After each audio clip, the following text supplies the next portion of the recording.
See, belief in God is not belief that everything works out. It's belief that I'm always in his hands. Do you know that tonight? Even more, do you believe it? Do you believe that in your own situations, whatever situations you're in right now, that you are in the hands of God?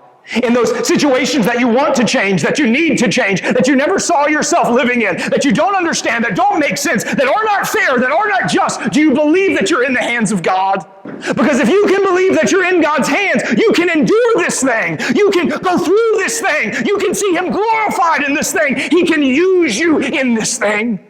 It's not about what happens to you. It's what he does through you. And there are places he takes us that we don't ever want to go, but he knows those are the places where he will be most greatly used. You don't need light until you go into the darkness. You don't need salt until something starts to spoil. We have to be people that are willing to be put in places we don't want to be so that Jesus can show up in places where he hasn't ever been wanted before. Are we willing to believe that we are in God's hands? See, that's what all of these things that we talked about and that we often talk about are. They're just attacks on our belief that we're in God's hands.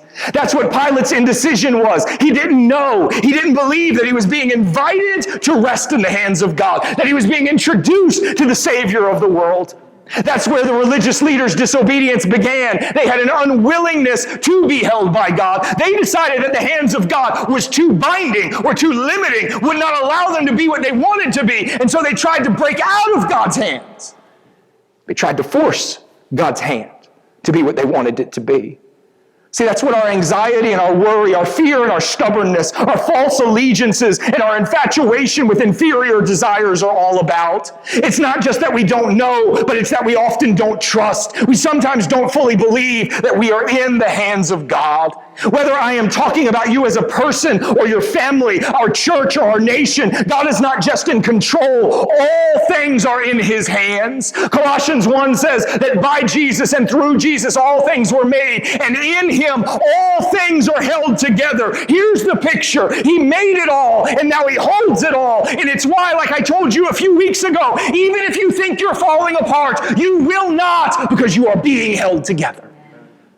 But the only way to believe you're held together is to trust that you're in the hands of God. We sometimes feel like we're falling instead of trusting that we're kept.